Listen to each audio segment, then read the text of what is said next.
Hemos definido la suma de matrices, el producto de matriz por un escalar, la suma de vectores de Rn y el producto de un escalar y un vector en este mismo espacio. Observamos que las operaciones realizadas mediante mecanismos diferentes con objetos matemáticos distintos son semejantes. Definiremos aquí una nueva estructura algebraica y la estudiaremos en forma genérica, sin hacer referencia a la naturaleza particular de los elementos que integran el conjunto considerado. Enunciaremos un conjunto de axiomas que, si una clase de objetos hace que se cumplan, permitirá denominar vectores a estos objetos. Así, el nuevo concepto de vector abarcará también a vectores nuevos, como ser las matrices de cualquier orden, las funciones y los polinomios. Estamos ahora entonces en condiciones de definir lo que entendemos por espacios vectoriales. Sea B un conjunto cualquiera no vacío de elementos de cualquier naturaleza. Sea K otro conjunto, va a ser un cuerpo arbitrario cualquiera, y dos operaciones, la operación suma y la operación producto por un escalar. Entonces decimos que la cuaterna B respecto de la suma y el producto por un escalar tiene estructura de espacio vectorial si se verifican los siguientes axiomas. El axioma 1 es la ley de composición interna y dice que para todo U y B del conjunto B, si nosotros sumamos ambos vectores, me da como resultado un elemento del conjunto B. El axioma 2 es la ley conmutativa, que dice que para todo U y B del conjunto B, sumar U más B es lo mismo que sumar B más U. La ley asociativa es el axioma 3, que dice que para todo U, B y W del conjunto B, podemos sumar U más B y a este sumarle el tercer vector W, es lo mismo que al vector U sumarle U más B. El axioma 4 habla de la existencia del elemento neutro aditivo y dice que existe un elemento, que lo vamos a denominar de esta manera, un 0 con una viborita arriba, es un elemento del conjunto B, tal que para todo U de B se verifica que si a U le sumamos ese elemento neutro, me da como resultado el vector U.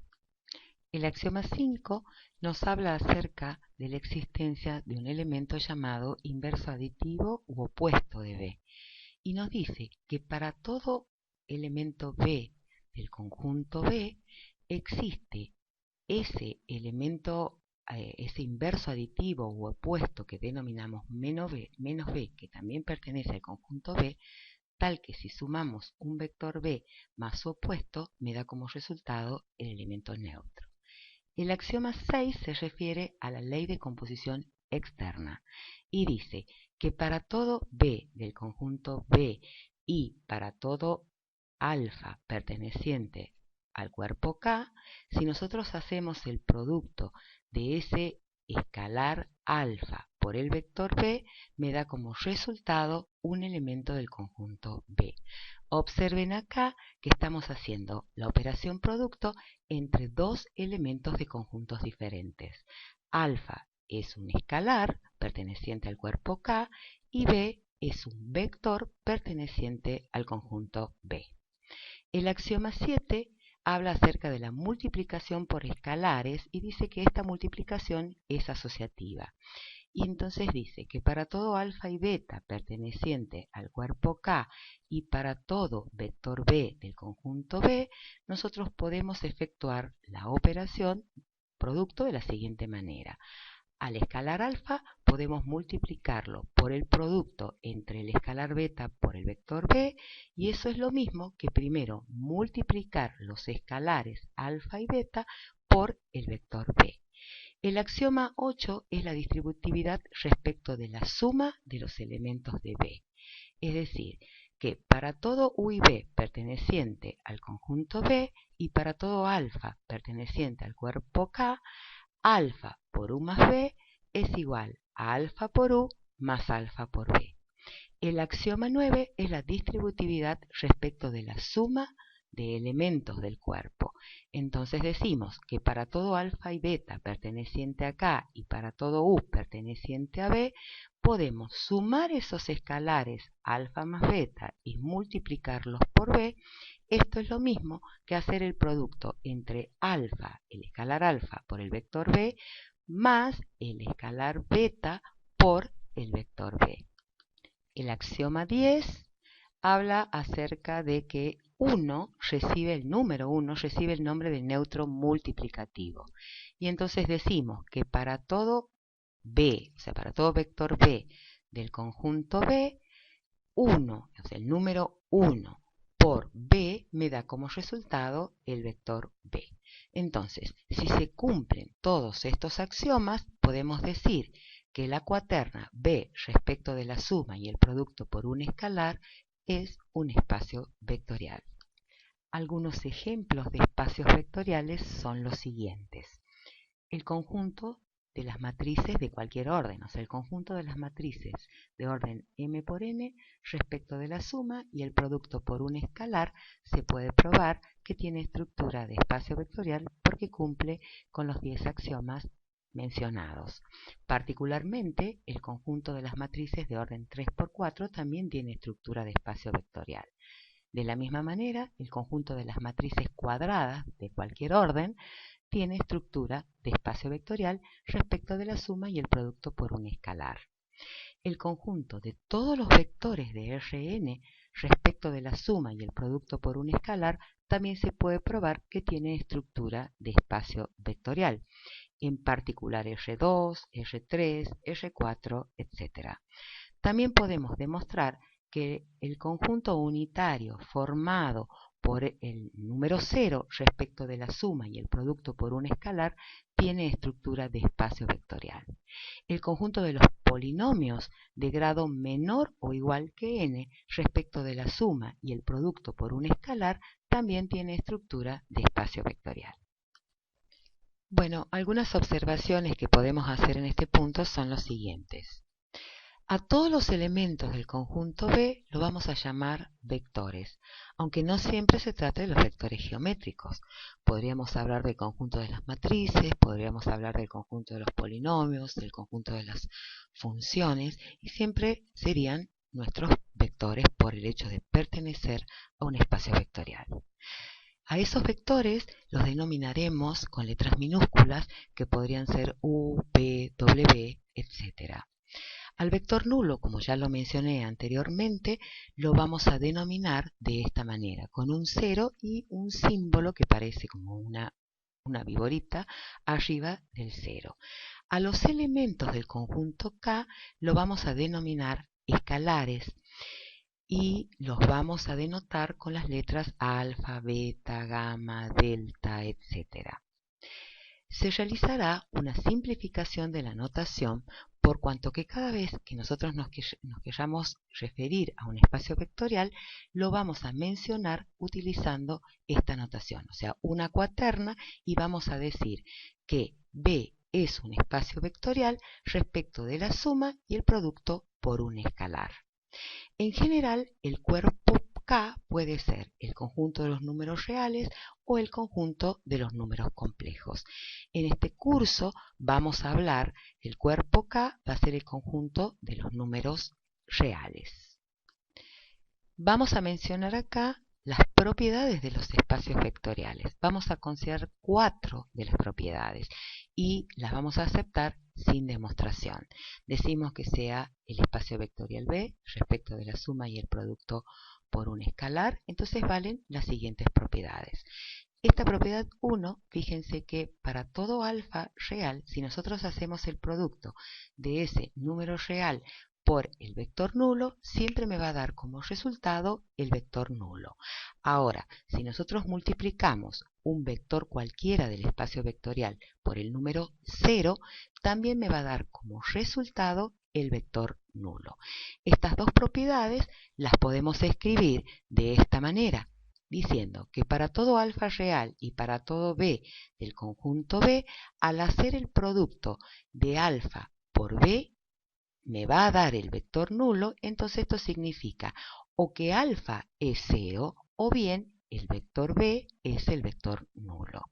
La propiedad 4 dice que para todo alfa real y para todo b de b, nosotros podemos hacer el producto menos alfa por b es exactamente lo mismo que alfa por el opuesto de b o bien el opuesto de alfa por b. Definamos ahora lo que entendemos por subespacio vectorial. Sea B un espacio vectorial respecto de la suma y el producto por un escalar. Sea W un conjunto no vacío que a su vez es un subconjunto del espacio vectorial. Entonces decimos que W es un subespacio del espacio vectorial si y solo si W respecto de las mismas operaciones, o sea de suma y producto por un escalar, es también un espacio vectorial. Como resulta bastante tedioso demostrar que un subconjunto de un espacio vectorial tiene estructura de espacio vectorial, entonces este teorema, que es una condición necesaria y suficiente, nos facilita ese trabajo y dice lo siguiente, que si sea B respecto de la suma y el producto por un escalar un espacio vectorial y W un subconjunto de B. Entonces decimos que W tiene estructura de subespacio vectorial de B si y solamente si se cumplen estas tres condiciones. Que el elemento neutro de B se encuentre en W, que para todo U y B perteneciente a W se verifique que U más B pertenece a W y que para todo U perteneciente a W y alfa un escalar se verifica que alfa por U también pertenece a W. A este teorema lo vamos a aceptar sin demostración. Veamos el siguiente ejemplo. Sea W el conjunto de todos los vectores de R2 tal que la segunda componente es el doble de la primera. Vamos a averiguar que W respecto de la suma y el producto por un escalar tiene estructura de espacio vectorial. El vector nulo pertenece a W. Esto es así porque el vector nulo del espacio vectorial de R2, que es el vector 0, 0, fíjense que tiene la forma, tiene la característica de los vectores del conjunto W. Es decir, que la segunda componente es el doble de la primera. Por lo tanto, entonces, el vector nulo pertenece a W. El vector nulo de B pertenece a W. Para probar la segunda condición, tenemos que tomar dos vectores de W, U y B. Esos dos vectores tienen que tener la forma, tienen que tener las características que tienen los vectores de W. Es decir, que las segundas componentes tienen que ser el doble de la primera. Al efectuar la suma, utilizando suma de vectores, obtenemos este vector. Observamos que para que U más B pertenezca a W, debe ocurrir que la segunda componente de este vector suma sea el doble de la primera. Analicemos entonces a qué es igual la segunda componente del vector suma.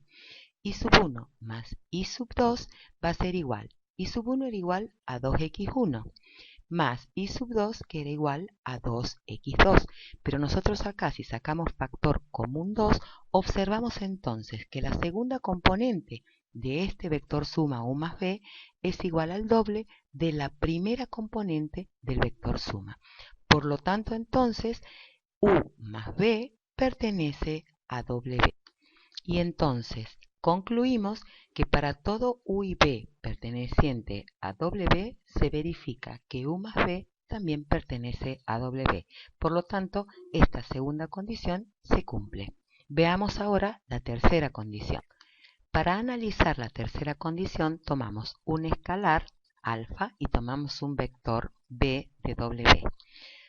Como B pertenece a W, entonces se cumple que la segunda componente es el doble de la primera. Entonces efectuemos alfa por B va a ser igual a alfa X, alfa Y. Entonces pensemos que para que alfa B pertenezca a W debe ocurrir que la segunda componente de este vector sea el doble de la primera componente. Para ello, veamos a qué es igual alfa por I. Alfa por I, que es la segunda componente, de este vector va a ser igual a alfa por, como y es igual a 2x, reemplazando y haciendo las operaciones necesarias, obtenemos que es igual a 2 por alfa x. Es decir, entonces, que alfa por b pertenece a w y por lo tanto podemos concluir que para todo b de w y alfa real se verifica que efectivamente alfa por b pertenece a w. Y entonces, por las condiciones 1, 2i y 3i, podemos afirmar que w respecto de la suma y el producto por un escalar tiene estructura de subespacio vectorial o es un subespacio vectorial de R2. Este corolario nos afirma que si W es un subespacio vectorial de B, o sea, sí, solo sí, las tres condiciones que vimos anteriormente se pueden compactar en esta. O sea que si nosotros probamos que alfa por U más alfa por B pertenece a W, entonces estaríamos probando que W es un subespacio vectorial de B. El siguiente ejemplo dice que debemos probar que W, que es el conjunto de todas las matrices simétricas, subconjunto del conjunto de las matrices cuadradas de orden n, entonces tiene estructura de espacio vectorial. Tenemos que probar entonces la primera condición. La primera condición es que el vector nulo del espacio vectorial B pertenezca a W. Entonces cabe preguntarnos cuál es el vector nulo del espacio vectorial de las matrices cuadradas de orden n. Es la matriz nula. Y entonces la matriz nula, como es una matriz simétrica, entonces pertenece a W. Veamos ahora la segunda condición. Tomamos dos elementos de W y tenemos que probar que la suma de estos dos vectores también pertenece a W. Como A y B pertenecen a W, entonces cada uno de estos elementos es igual a la matriz transpuesta. Y entonces hagamos la suma, hacemos A más B. Como sabemos que A es igual a la transpuesta de A, entonces A más B va a quedar igual a A transpuesta más B transpuesta. Utilizando propiedades de las matrices transpuestas, podemos escribir entonces que la suma de A más B es transpuesta. Por lo tanto, entonces, estamos diciendo que la suma de las matrices A y B son iguales a su transpuesta. Y por lo tanto, entonces, A más B es simétrica. Y entonces, A más B pertenece a W y por lo tanto podemos afirmar que para todo A y B pertenecientes a W, la suma también pertenece a W. En la tercera condición tomamos un alfa, número real, y una matriz A perteneciente a W, que como pertenece a W, quiere decir entonces que A es igual a su transpuesta, o sea, es una matriz simétrica. Veamos ahora si alfa por A también es una matriz simétrica. Alfa por A es igual a alfa por A transpuesta, por la hipótesis esta. Y entonces, aplicando propiedades de las matrices transpuestas, decimos que alfa por A transpuesta es igual a alfa por A transpuesta. Por lo tanto, entonces, acabamos de demostrar que alfa por A es igual a su transpuesta, por lo tanto es simétrica y por lo tanto alfa por A pertenece a W. Es decir, que para todo A perteneciente a W y alfa número real, alfa por A pertenece a W. Y entonces, como se cumplen las condiciones I, 2i y 3i, podemos decir que W es un subespacio del conjunto de las matrices cuadradas de orden n por n. Veamos este ejemplo. Tenemos el conjunto W que está formada por todas las matrices cuadradas que tienen, de orden 2, que tienen esta forma. Fíjense en la forma que tienen. La diagonal principal son cualquier A y B números reales.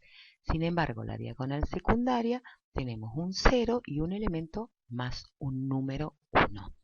Si nosotros tenemos que averiguar si W es un subespacio vectorial, observamos que no tiene vector, que el vector nulo del espacio vectorial del conjunto de las matrices cuadradas de orden 2 no pertenece a W. ¿Por qué? Porque este vector nulo de B, o sea del conjunto de las matrices de orden 2 por 2, que es la matriz nula de elementos 0, 0, 0, 0, nunca se va a poder escribir con un 1 en el elemento que está ubicado en la primera fila, segunda columna. Por lo tanto, entonces, este vector nulo no tiene la forma, o sea, no tiene las características que tienen los elementos de W, por lo tanto, no pertenece a W, y W entonces no va a ser un subespacio vectorial del espacio de las matrices cuadradas de orden 2.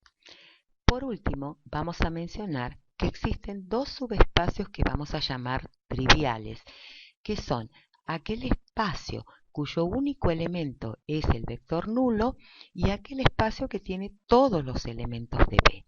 Todo espacio vectorial que no sean los triviales los vamos a denominar como no triviales. Veamos esta propiedad que vincula la teoría que vimos en sistemas de ecuaciones lineales homogéneos con la teoría de subespacios.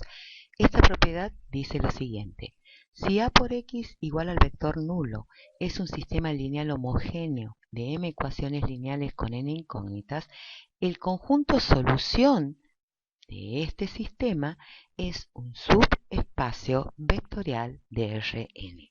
A esta propiedad la vamos a aceptar sin demostración, pero analicemos el siguiente ejemplo.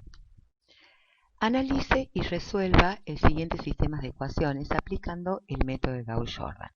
Aplicamos el método de Gauss-Jordan, como ustedes ya lo saben hacer, y observamos entonces, al clasificarlo, que los rangos son iguales, que es menor que el número de incógnitas, que es 4, y por lo tanto este sistema es compatible indeterminado. Busquemos su conjunto solución. Al reconstruir el sistema equivalente, observamos que este es su conjunto solución y podemos demostrar que este conjunto solución es un subespacio del espacio vectorial de R3. Vamos a ver ahora lo que entendemos por combinaciones lineales. Veamos entonces qué dice la definición. Sea B un espacio vectorial respecto de la suma y el producto por un escalar, y sea el conjunto de vectores A, de vectores B1, B2, Bn, contenida en B. Se llama combinación lineal de los vectores de A todo vector B de este tipo. O sea que fíjense que se puede escribir como suma de productos entre escalares y vectores. Entonces, podemos decir, quitando toda formalidad, que una combinación lineal no es otra cosa que una suma de productos de vectores y que da como resultado un vector del espacio vectorial B. Estos son algunos de los ejemplos de combinaciones lineales. Fíjense, por ejemplo, acá tenemos en el ejemplo 1 una combinación lineal de vectores de R2. Tenemos el producto de un escalar por un vector, más otro escalar por otro vector, más otro escalar por otro vector. O esto va a ser una combinación lineal de estos tres vectores que no son otra cosa que matrices cuadradas de orden 2. O tenemos una combinación lineal de estos cuatro vectores que son vectores de R3, o esta combinación lineal de estos vectores que son polinomios del conjunto de los polinomios de grado menor o igual que 3. Esta combinación lineal es una combinación lineal muy particular que se llama combinación lineal trivial y no es otra cosa que sumas de productos entre vectores multiplicadas por escalares que son el número 0 y que me dan como resultado el vector nulo, algo así como 0 por b sub 1 más 0 por b sub 2, etcétera, hasta 0 por b sub n, y que me da como resultado el vector nulo. Ejemplos de combinaciones triviales son estos. Tenemos, fíjense que todos los escalares son iguales a 0 y me da como resultado siempre el vector nulo en todos estos casos.